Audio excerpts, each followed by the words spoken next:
사무엘상 2장 1절부터 10절까지입니다.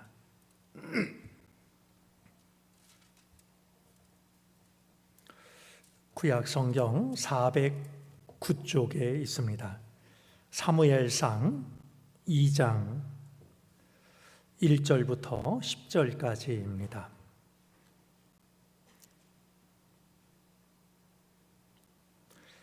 우리 말씀을 한 절씩 교독하겠습니다. 한나가 기도하여 이르되 내 마음이 여호와로 말미암아 즐거워하며 내 뿔이 여호와로 말미암아 높아졌으며 내 입이 내 원수들을 향하여 크게 열렸으니 이는 내가 주의 구원으로 말미암아 기뻐함이니이다.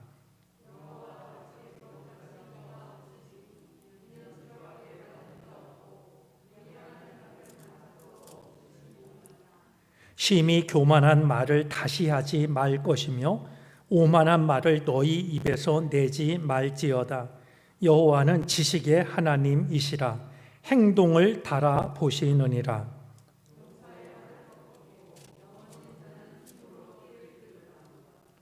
풍족하던 자들은 양식을 위하여 품을 팔고 줄이던 자들은 다시 줄이지 아니하도다. 전에 임신하지 못하던 자는 7을 낳았고 많은 자녀를 둔 자는 쇠약하도다.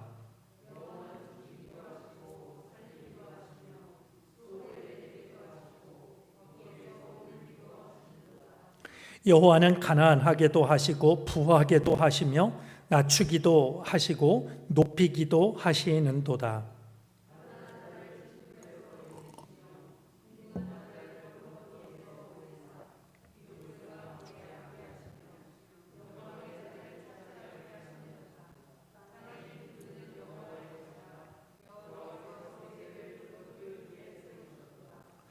그가 그의 거룩한 자들의 발을 지키실 것이요 악인들을 흑암 중에서 잠잠하게 하시리니 힘으로는 이길 사람이 없음이로다.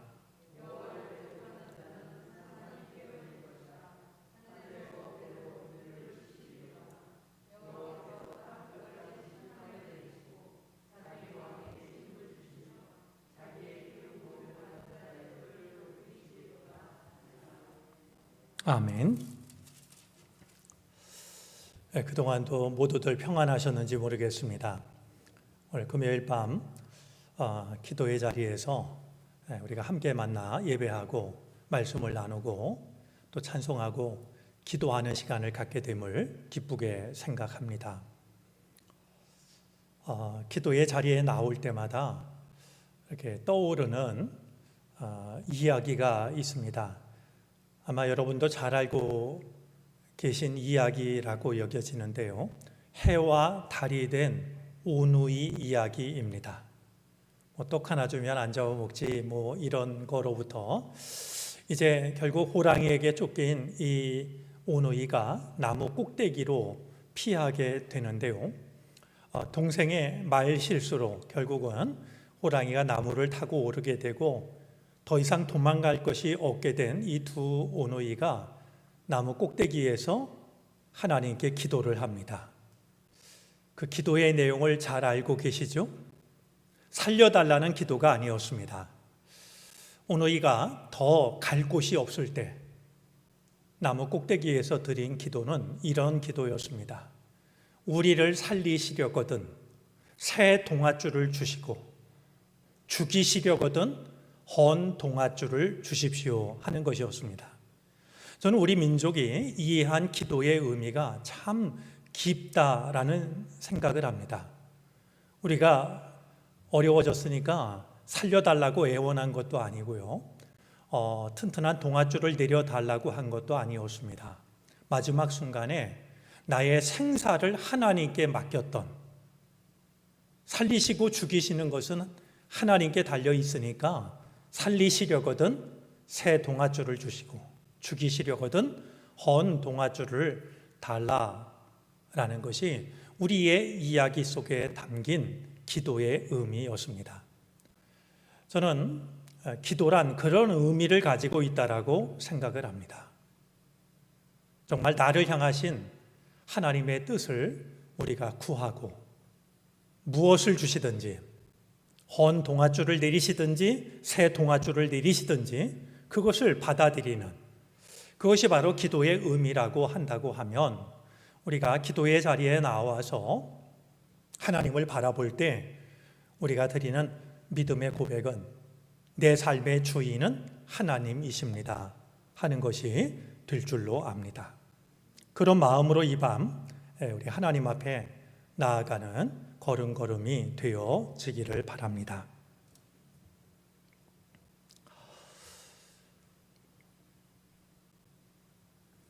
앤소니 드 멜로였던가요? 아주 뛰어난 이야기꾼이 있는데요. 그가 이런 얘기를 들려줍니다. 굉장히 좋은 집 앞에 집을 판다라는 문구가 내붙었는데요. 지나가는 사람마다 고개를 갸우뚱합니다. 집을 판다라고 하면서 이제 그 앞에 써놓은 광고 문구를 보니까 집값은 $1입니다. 그런데 이제 고양이, 그 집에 사는 고양이 값이 20억입니다. 이게 이제 무슨 얘기인가? 이해가 잘 안 되는 거 아니겠습니까? 집값은 $1고 고양이 값이 $20니 20억 원이 말이죠. 사연은 이러합니다. 그 집 주인이요, 이제 조그만 배를 타고 바다로 이렇게 이제 나갔는데요. 갑자기 이제 풍랑이 닥쳐옵니다. 아무리 노를 지어도 이제 이 무트로 돌아올 만한 그런 그 힘을, 그 불어온 바람 또 물결 때문에 돌아올 수가 없게 됩니다. 그래서 그가 하나님께 기도를 드리죠. 하나님, 저를 제발 살려주십시오 하면서 기도를 드립니다. 그런데 풍랑은 점점 더 거세져 가지고 그가 마지막에 드린 기도가 뭐였냐면, 하나님, 저를 살려주신다고 하면 제가 제 집을 기꺼이 하나님께 바치겠습니다 하는 기도였습니다. 그런데 이게 웬일이겠어요? 기도를 드리자마자 거짓말처럼 풍랑이 잔잔해진 겁니다. 그때 그 사람 마음속에 어떤 생각이 들었을까요? 여러분들이라면 어떤 생각이 드셨겠습니까? 내가 조금만 더 참을 걸.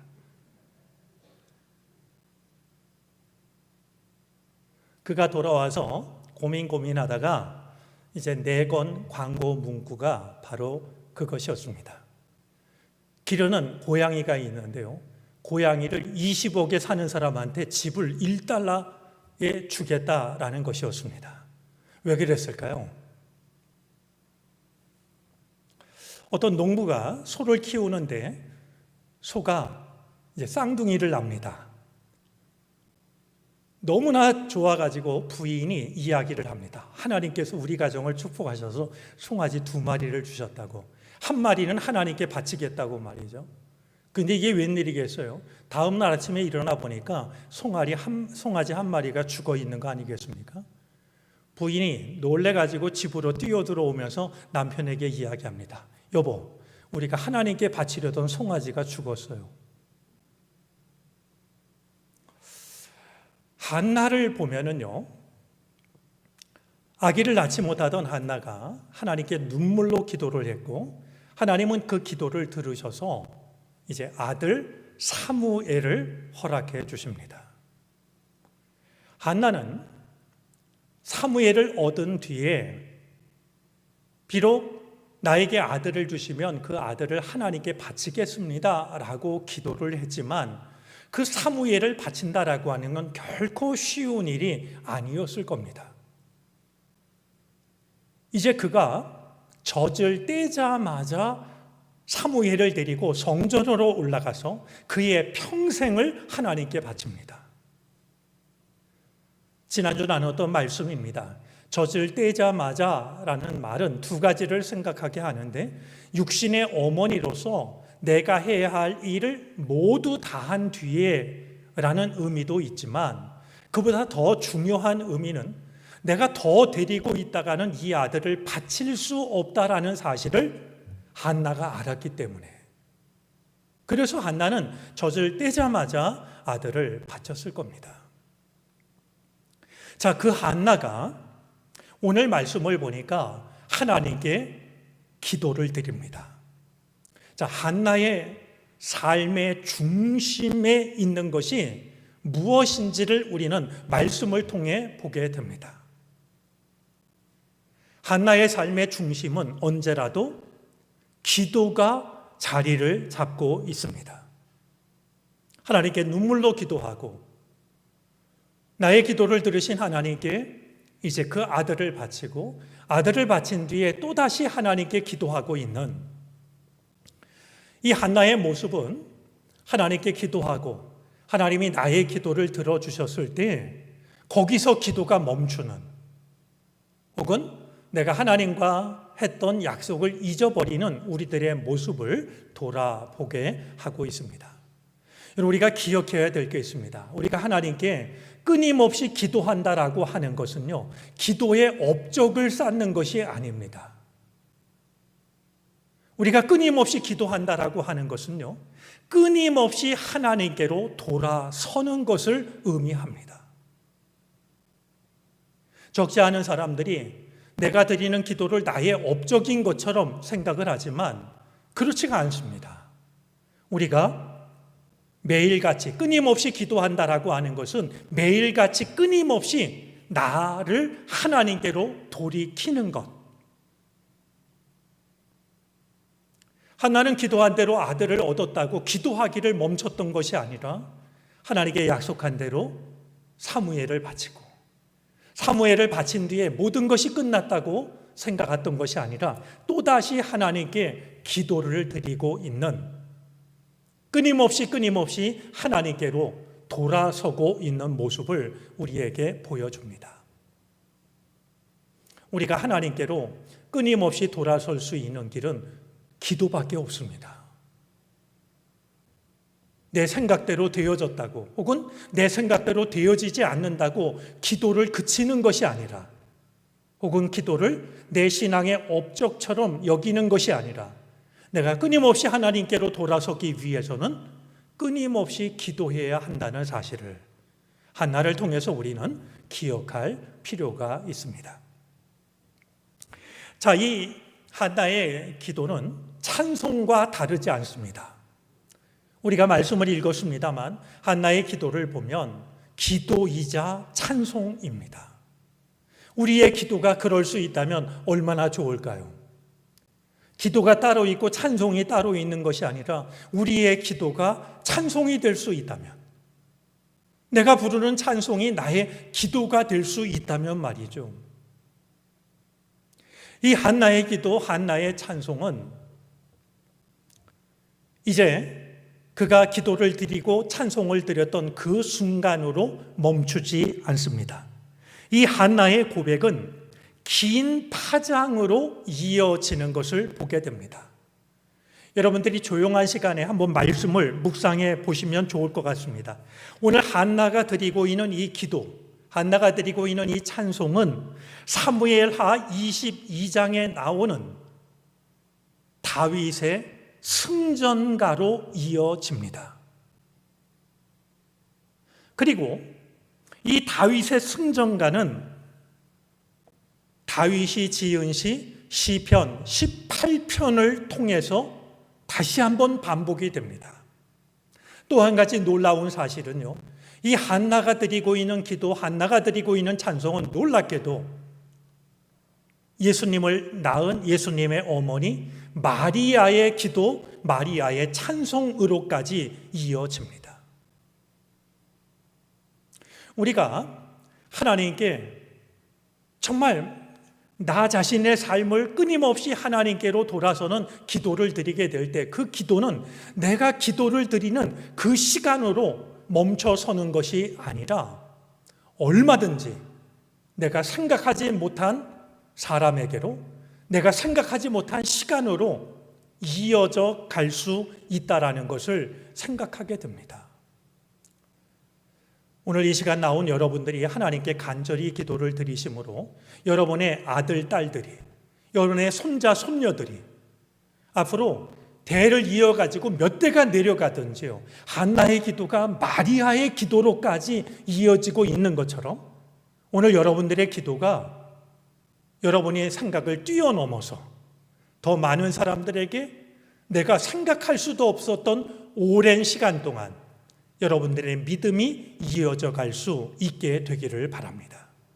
오늘 내가 드리는 기도는 기도를 드리는 시간으로 멈춰서는 게 아닙니다.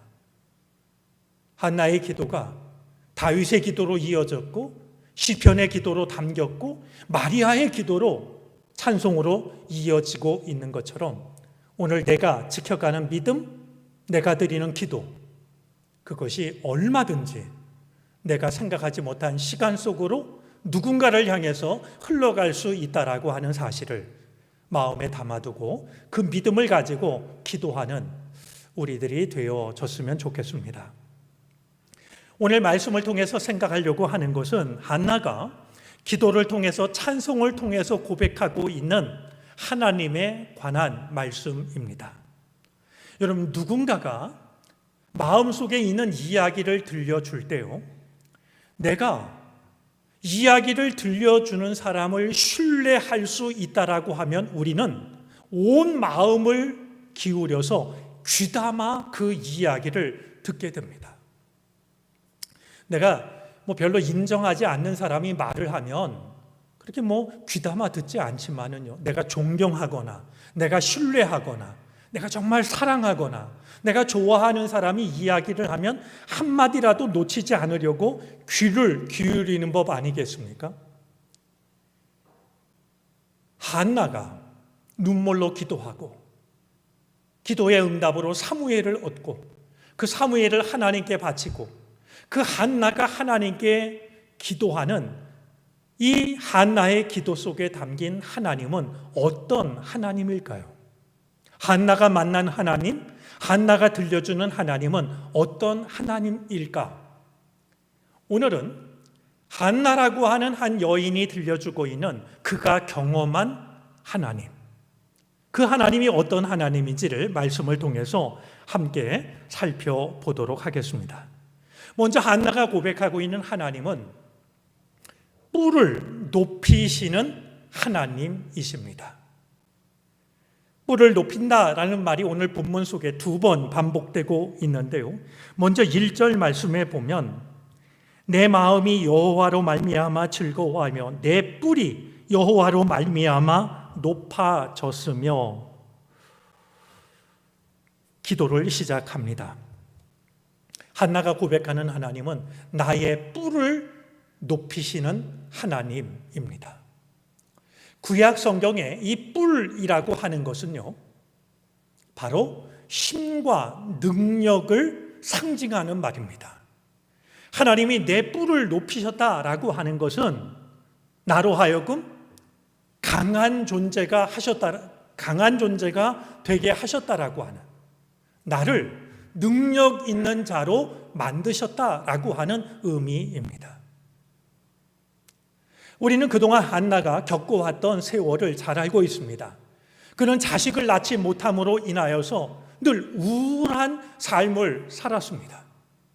둘째 부인으로부터 늘 조롱을 받고 무시를 당했습니다.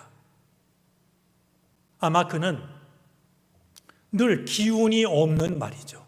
고개를 푹 숙이고 살아가는, 인생의 즐거움을 잃어버린 사람과 다르지 않았을 겁니다.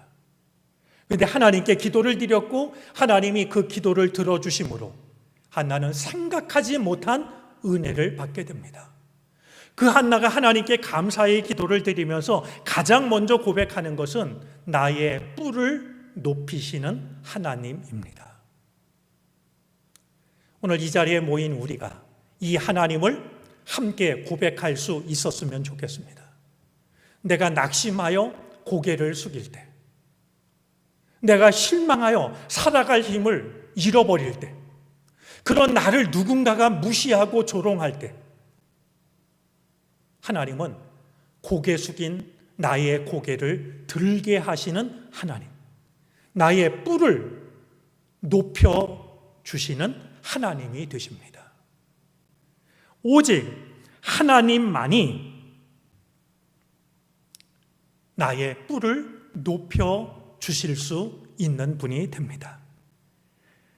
내 편이 아무도 없을 때, 나를 돕는 자가 없을 때, 그때 하나님은 우리의 뿔을 높이셔서 우리로 하여금 강한 자가 되게 해 주십니다. 사람을 통해서 얻을 수 없었던 힘을 공급해 주십니다. 혹시 이 시간에 지치고 고단한 마음으로 이 자리에 나온 주님의 백성이 있다라고 하면 나의 뿔을 높여주시는 하나님을 바라보시고 나의 뿔을 높여주시는 하나님의 은혜를 누리게 될 수 있기를 바랍니다. 자, 두 번째로 이제 이 한나가 고백하는 하나님은 하나님 같은 반석은 없다라는 말 속에 이제 담겨 있는 걸 보게 됩니다. 2절 말씀입니다. 여호와와 같이 거룩하신 이가 없으시니 이는 주밖에 다른 이가 없고 우리 하나님 같은 반석도 없으심이니이다 말합니다. 하나님은 우리 존재의 근거가 되신다라고 한나는 고백합니다. 이 세상에 존재하는 모든 것들의 근거는 하나님이시라고 하는 겁니다. 우리가 어디에 서 있든지 우리가 서 있을 수 있는 것은 하나님께서 우리의 근거가 되시기 때문입니다. 오늘 이 말씀은 우리 신앙의 가장 근본적인 고백 하나를 떠올리게 합니다. 하나님 없이 존재할 수 있는 것은 아무것도 없습니다. 왜냐하면 하나님은 모든 존재의 근거가 되시기 때문입니다. 오늘 우리가 이렇게 살아있을 수 있다는 것도 하나님이 우리 존재의 근거가 되시기 때문입니다. 내가 지금 불안하고 두렵고 나를 근심되게 만들고 걱정스러운 그런 걱정스럽게 만드는 일들이 있다 할지라도 우리가 잊지 말아야 할 것이 있습니다. 내 존재의 근거는 근심과 걱정, 두려움이 아니라 하나님이시라는 사실입니다. 우리는 인간이라 흔들릴 수 있고 약해질 수 있지만 우리 존재의 근거는 오직 한 분 하나님이십니다. 내가 살아갈 수 있는 것, 내가 존재할 수 있는 것, 그것은 하나님이 내 존재의 근거가 되시기 때문이라고 하는 것을 언제라도 잊지 않게 되기를 바랍니다. 오늘 8절 하반절 말씀에 보면 아마 같은 마음이 담긴 고백이라고 여겨집니다만 땅의 기둥들은 하나님의 것이라고 한나는 고백하고 있습니다. 모든 존재의 근거가 하나님일 뿐만 아니라 땅에 있는 모든 기둥들 또한 하나님의 것이라고 고백을 하고 있습니다. 자, 한나의 고백 속에 담긴 하나님, 그 하나님은 인생의 주관자이시기도 합니다. 하나님은 인생의 주관자이십니다. 여러분 4절부터 8절까지의 말씀을 보면 하나님은 용사의 활은 꺾이고 넘어진 자는 힘으로 띠를 띠게 하시는 분이십니다. 풍족하던 자들은 양식을 위하여 품을 팔게 만들기도 하시고 줄이던 자들은 다시 줄이지 아니하게 만들기도 하십니다. 전에 임신하지 못하던 자가 7을 낳게 하시기도 하시고 많은 자녀를 둔 자는 쇠약하게 만드시기도 합니다. 여호와는 죽이기도 하시고 살리기도 하십니다. 무덤에 내려가게도 하시고 무덤에서 끌어올리기도 하십니다. 여호와는 가난하게도 하시고 부하게도 하십니다. 주님은 낮추기도 하시고 높이기도 하십니다. 가난한 자를 진토에서 일으키시기도 하고 빈궁한 자를 거름더미에서 올리기도 하셔서 귀족들과 함께 앉게 하시기도 합니다. 자, 이 모든 일들을 주관하시는 분이 하나님이시라고 한나는 고백합니다. 사실 한나의 고백이 길지만 우리는 기도할 때마다 매우 짧은 한마디로 이 한나의 말을 담아냅니다. 생사화복을 주관하시는 하나님.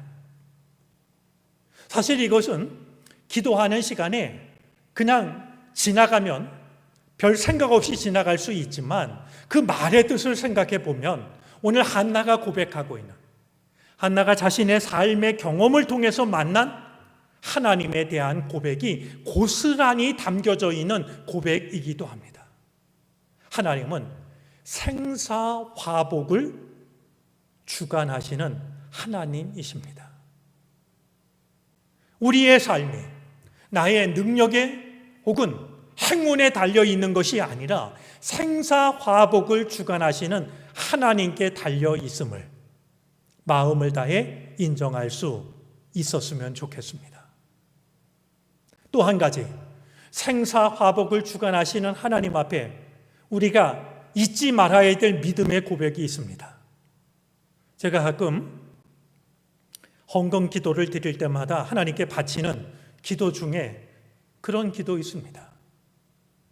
합력하여 선을 이루실 수 있는 분은 주님밖에 없습니다. 우리 삶에는 생과 사, 화와 복이 끊임없이 우리를 찾아오지만 우리는 그것을 선별해서 받아들일 수가 없지만 모든 것이 합력하여 선을 이루시는 분이 계시다는 사실입니다. 내게 무엇이 찾아오든지 그 모든 것이 서로 힘을 합해 가지고 마침내 하나님의 뜻으로 나타내시는 분이 계시다는 사실을 우리는 생사화복을 주관하시는 하나님과 함께 잊어버려서는 안 될 것입니다. 자, 오늘 말씀을 통해서 만나게 되는 한나가 고백하고 있는 하나님은 행동을 달아보시는 하나님이십니다.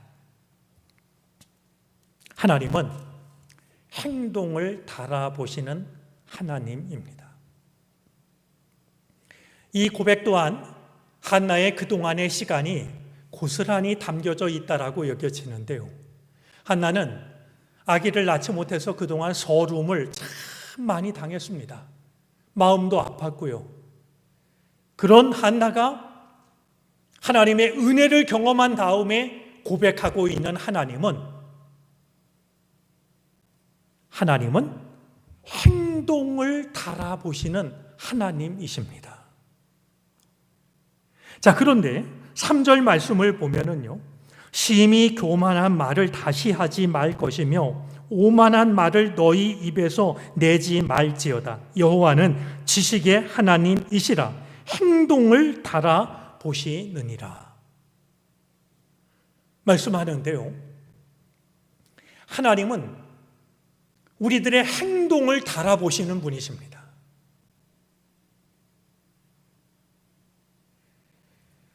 자, 그런데 행동을 달아보시는 하나님에 대해서 말씀을 하면서 오늘 성경 말씀을 보니까 심히 교만한 말을 다시 하지 말 것이며 오만한 말을 너희 입에서 내지 말라. 교만이라는 말과 오만이라는 말이 나오는데요, 이 두 단어는 사실 똑같은 말입니다. 교만한 말을 입 밖에 내지 말라는 겁니다. 자, 우리는 행동을 달아보시는 하나님, 그러니까 우리가 어떤 나쁜 행동, 거친 행동, 그것만을 떠올릴지 모르겠는데요, 오늘 오히려 말씀을 통해서 강조하고 있는 것은 교만한 말을 하지 말라는 겁니다. 교만한 말은 우리가 하는 잘못된 그 어떤 행동보다도 크게 잘못된 행동이 됩니다. 그리고 하나님은 우리가 하는 그 말도, 여러분, 말의 무게가 어디 있겠습니까? 그러나 하나님은 우리가 하는 교만한 말의 무게를 하나님의 저울로 달아보시는 분이십니다.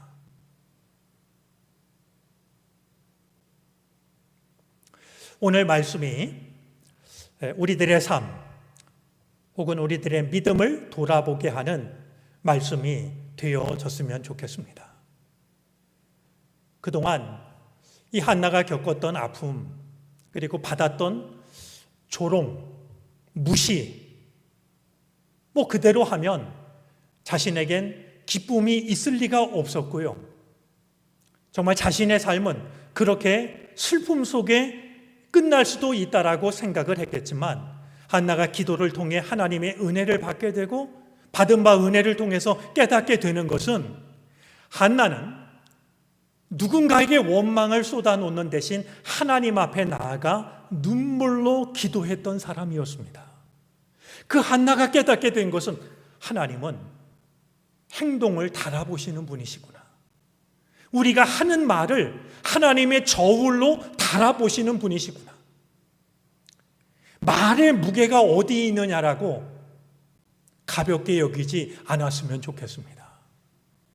교만한 말, 오만한 말, 하나님은 저울에 다십니다. 아무것도 아닌 것 같지만 우리가 하나님께 눈물로 드리는 우리의 기도도 하나님은 하나님의 저울에 다십니다.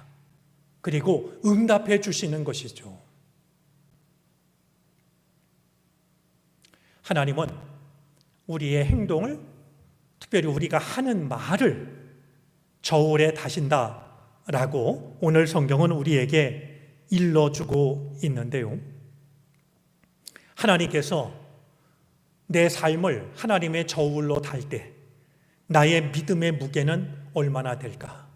혹은 내 안의 거짓의 무게는 얼마나 될까? 우리가 한번 되돌아보면서 우리의 행동을 달아보시는 하나님, 우리가 하는 말도 하나님의 저울 위에 올려진다라고 하는 것을 기억하면서 부디 우리의 행동을 달아보시는 하나님 앞에 우리의 마음이 담긴 기도를 하나님께 드릴 수 있는 우리 모두가 되어질 수 있게 되기를 바랍니다. 기도하겠습니다.